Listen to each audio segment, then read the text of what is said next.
Quel métier veux-tu faire plus tard? Professeur des écoles en maternelle. Géologue ou aviateur. Photographe. Je voudrais faire policière. Je veux bien devenir avocat, moi. Je voudrais être armurier. Architecte. Je me plais être paysagiste. Chirurgienne en pédiatrie. Cavalier à Saumur, moniteur d'équitation. Pâtissière. Dans la médecine. Entraîneur de basket. Chirurgien. Huissier de justice. Vétérinaire. Écrivain. Bonjour, je suis Angèle. Avec Lynn et Priscilla, nous nous sommes intéressés aux préjugés sexistes sur les métiers et sur les choix d'orientation à l'école. Bonjour Madame Salmi, vous êtes conseillère d'orientation psychologue dans notre collège. Pouvez-vous nous dire quels sont les métiers que les élèves choisissent le plus souvent? Alors, pour les collégiens, les élèves ils sont souvent intéressés par les métiers avec les animaux. Des métiers également dans le domaine numérique, des élèves qui veulent créer des jeux vidéo ou qui veulent créer des sites web, des choses comme ça. Beaucoup de demandes aussi pour les métiers dans la vente et les métiers avec les enfants. Est-ce que vous diriez qu'il y a des métiers de filles et des métiers de garçons? Alors non, il n'y a pas de métier de filles, il n'y a pas de métier de garçons. Par contre, il y a beaucoup de métiers qui sont plutôt choisis par des filles et des métiers qui sont plutôt choisis par des garçons. Quelles sont les formations souvent choisies par les filles et les garçons à la sortie du collège?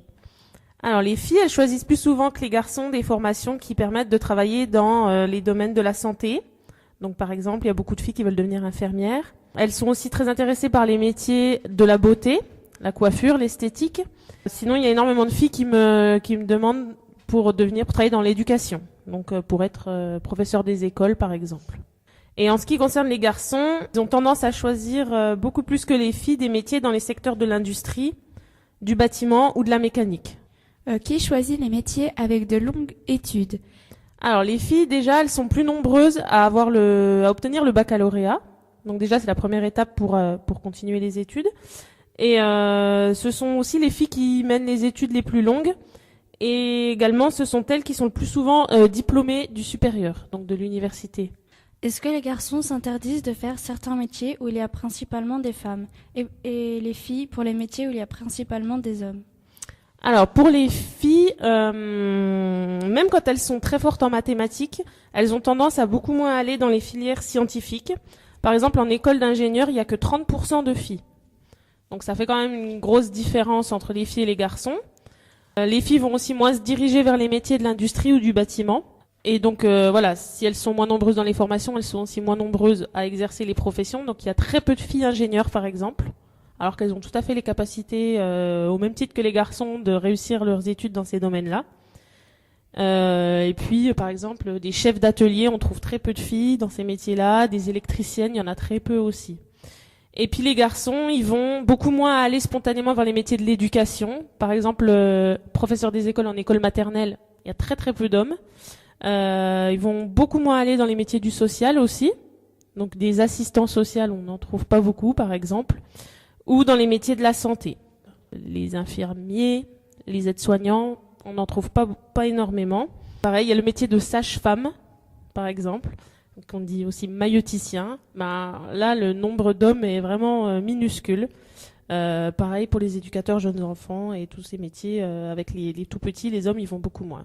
Que faites-vous pour leur prouver qu'ils ont tort? N'hésite pas à présenter des métiers qui sont a priori dits plutôt masculins à des filles qui, par exemple, vont me dire moi je sais pas ce que je veux faire mais je veux un métier qui bouge. Donc là je vais lui proposer également les métiers auxquels elle aurait pas forcément pensé dans le bâtiment par exemple. Et puis pareil pour les garçons qui veulent des métiers plutôt relationnels, et voilà, je vais pas hésiter non plus à leur montrer des métiers dans le social ou des formations plutôt sanitaires et sociales qui sont majoritairement choisis par les filles, même si on a quand même des garçons. Hein. Quand je parle avec les élèves, j'essaie de pas trop genrer les métiers, c'est-à-dire de dire mécanicien, mécanicienne. Mais voilà, même moi qui suis sensibilisée à ces questions-là, il m'arrive très régulièrement, encore la semaine dernière, de dire les infirmières. Alors j'essaye de me rattraper. Mais voilà, c'est pour vous montrer que c'est quelque chose qui, voilà, même quand on fait ce travail, que ces questions-là sont importantes pour nous, on est un petit peu coincé dans ces représentations aussi, et puis faut vraiment les travailler depuis toujours pour que ça évolue. Comment réagissent-ils? Alors, je pense que les élèves sont de plus en plus ouverts à ces questions-là. et que ça évolue dans le bon sens. Par exemple, il y a quelques semaines, dans une classe, je leur ai demandé justement, à votre avis, est-ce qu'il y a des métiers, des formations réservées aux garçons, des formations réservées aux filles? Puis là, il y a un élève qui m'a dit, bah non, madame, on est tous égaux et on est tous capables de tout faire. Donc là, je trouve que c'est quand même positif et puis qu'on va quand même dans le bon sens et ça évolue comme il faut. Donc il y a de l'espoir. Merci d'avoir bien voulu répondre à nos questions. Merci à vous. Certaines femmes s'empêchent de faire ce qu'elles veulent sous prétexte que c'est un métier d'homme. Par exemple, une femme ne se verrait jamais en poète, en chef de chantier ou encore en scientifique. Mais c'est exactement pareil pour les hommes. Ils ne se projetteront presque jamais en sage-femme, assistant maternel ou assistant social. Les chiffres peuvent être très parlants. 2% des femmes travaillent dans le gros œuvre du bâtiment, 7% des femmes sont techniciennes et agents de maîtrise de la maintenance, 10% des femmes sont conductrices de véhicules, 14% des femmes sont policières, militaires ou pompiers. On voit bien que le chemin vers la mixité dans le monde du travail est encore long. Bonjour Madame Georges, pouvez-vous nous expliquer votre métier en quelques mots? Bonjour mesdemoiselles.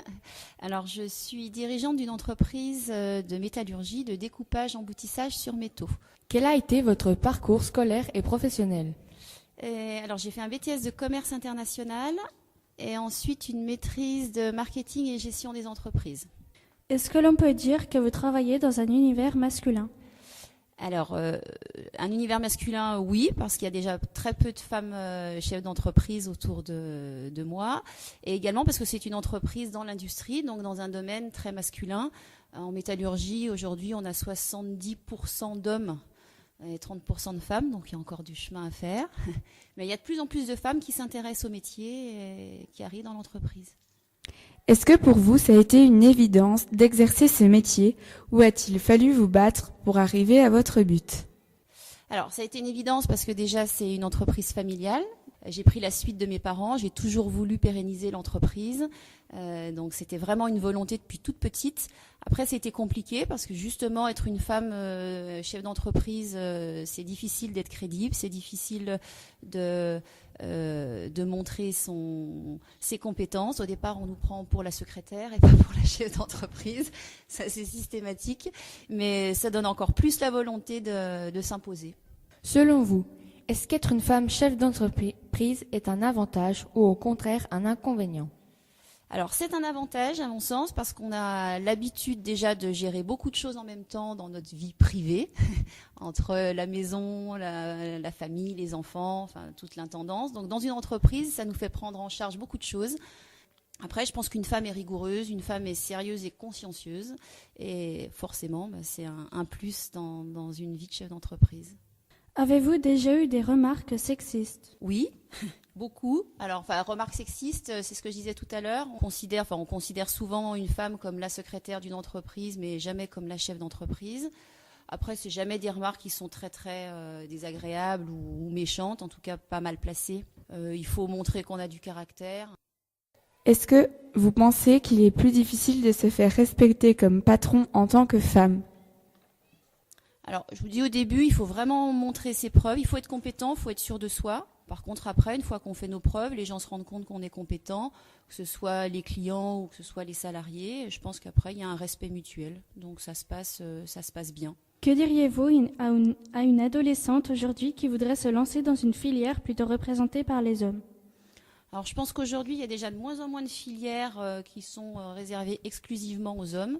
Dès l'instant où on a des compétences et des centres d'intérêt, on s'en sortira tout aussi bien qu'un homme. Et il faut aller là où le travail aussi est intéressant et où il est aussi rémunérateur. Donc aujourd'hui, il n'y a plus de métier réservé exclusivement aux hommes. Est-ce qu'il y a des femmes ouvrières dans l'entreprise? Oui, donc aujourd'hui, on a la proportion, comme je disais tout à l'heure, 70-30, on a à peu près 30% de femmes dans l'entreprise. Mais il y a de plus en plus de femmes qui postulent pour des métiers d'hommes, justement, donc des métiers d'opérateurs, opératrices sur presse, au réglage sur presse. Donc c'est des gens qui font de la mécanique, des femmes qui font de la mécanique, qui s'intéressent à la mécanique et qui se débrouillent très très bien, tout aussi bien qu'un homme, voire après c'est moi qui vais être sexiste finalement parce que je vais dire qu'elles se débrouillent peut-être mieux qu'un homme. parce que une femme a de la rigueur, une femme a du sérieux, qui fait que tout de suite elle va prendre le poste en place et elle va très très bien se débrouiller. Bonjour à tous, ici Maoli et Lilou. Nous allons vous parler des inégalités entre les hommes et les femmes et plus précisément les dates qui ont marqué l'évolution des droits des femmes en France.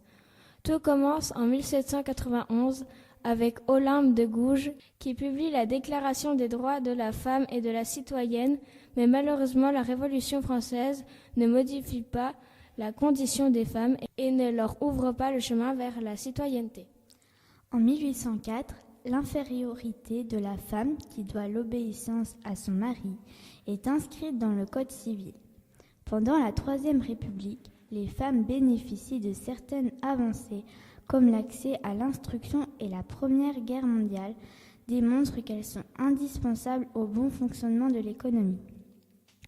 En 1944, le droit de vote est accordé aux femmes, soit 15 ans après la Turquie.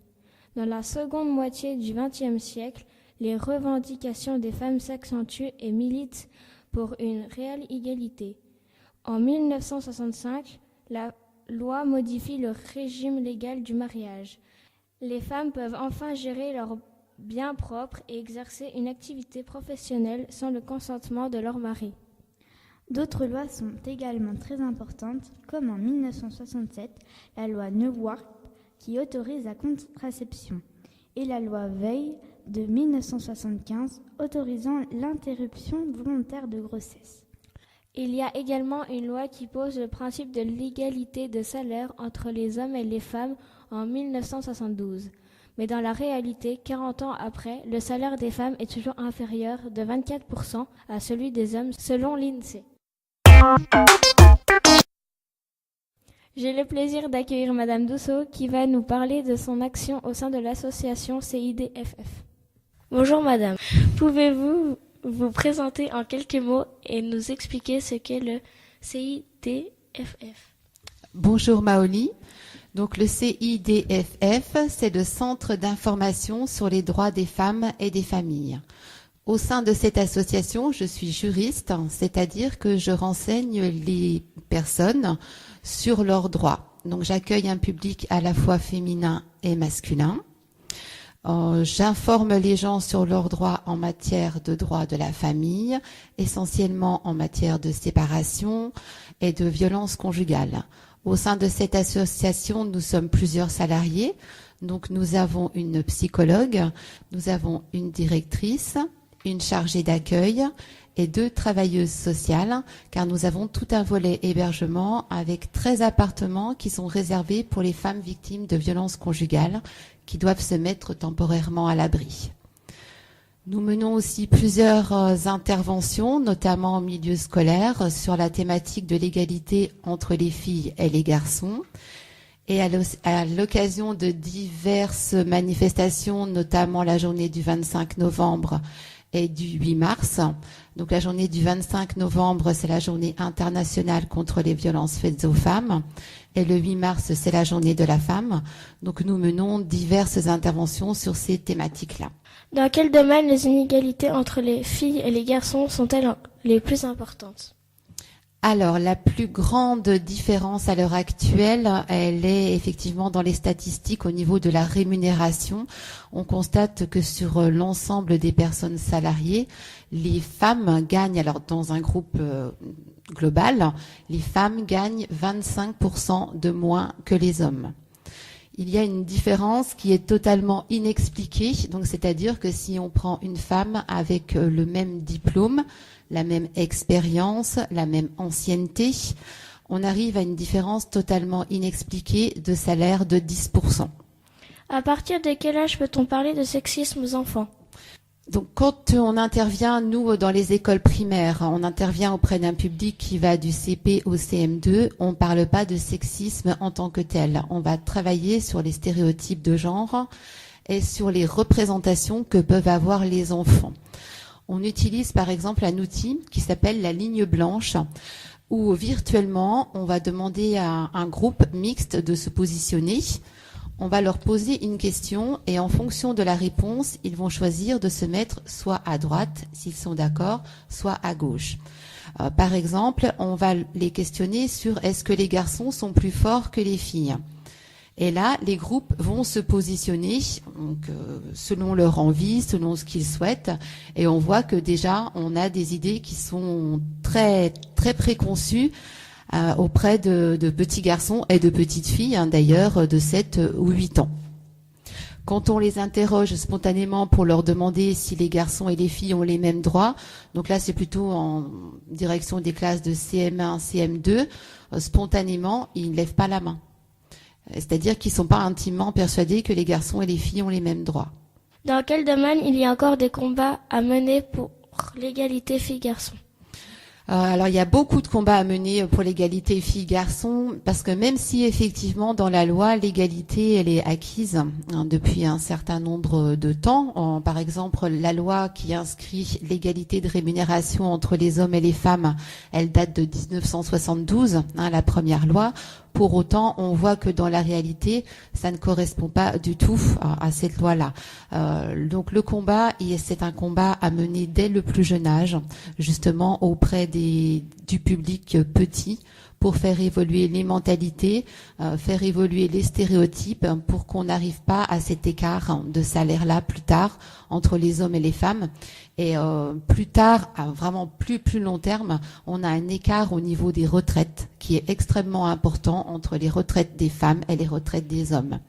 Parce que les femmes, elles ont beaucoup moins de retraites parce qu'elles ont choisi en plus d'élever leurs enfants, de sacrifier leur carrière professionnelle pour être à temps partiel. Et tout ça, ça se retrouve au moment des retraites.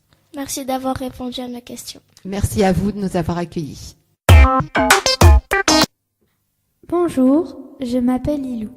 Avec mes camarades Ambre, Inès et Gabriel, nous nous sommes intéressés au questionnaire de l'exposition Bien dans son genre qui était au CDI au mois de novembre et décembre. Ce questionnaire a permis de classer les élèves dans 4 profils psychologiques du plus sexiste au moins sexiste. Environ 130 élèves de notre collège y ont répondu.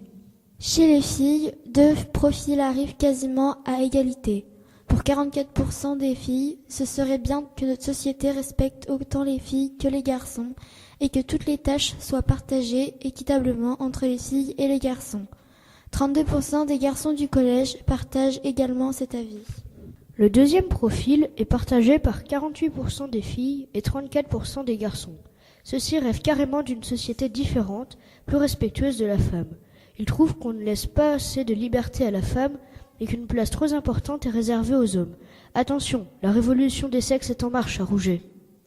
On peut regretter que 10% des garçons contre 1,7% des filles pensent encore que les garçons peuvent aller au boulot et les femmes doivent rester derrière leur fourneau. On constate également qu'un garçon sur 5 a répondu au questionnaire sur le mode de l'humour en évitant de répondre sérieusement aux questions. C'est peut-être pour cacher une gêne par rapport aux relations filles-garçons, mais n'y a-t-il pas un temps pour plaisanter et un temps pour réfléchir ? Dans un deuxième temps, nous nous sommes interrogés sur certaines questions du test en particulier. Par exemple, à la question « Quelle est votre réaction en voyant une femme qui bricole ?»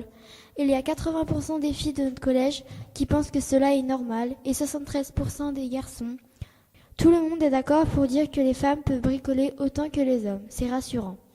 À la question « Votre voisin exerce la profession d'assistant maternel ?» Il y a 45% des filles qui disent que tout le monde peut faire ce qu'il veut pourvu qu'il soit heureux, et 86% pour les garçons. Sur cette question, les garçons semblent avoir une longueur d'avance et avoir moins de préjugés sur le choix du métier.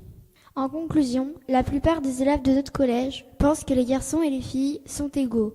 Nous sommes optimistes en regardant les résultats du questionnaire. L'égalité entre les filles et les garçons évolue positivement. Dans le futur, nous pouvons espérer que l'égalité des filles et des garçons continuera à progresser.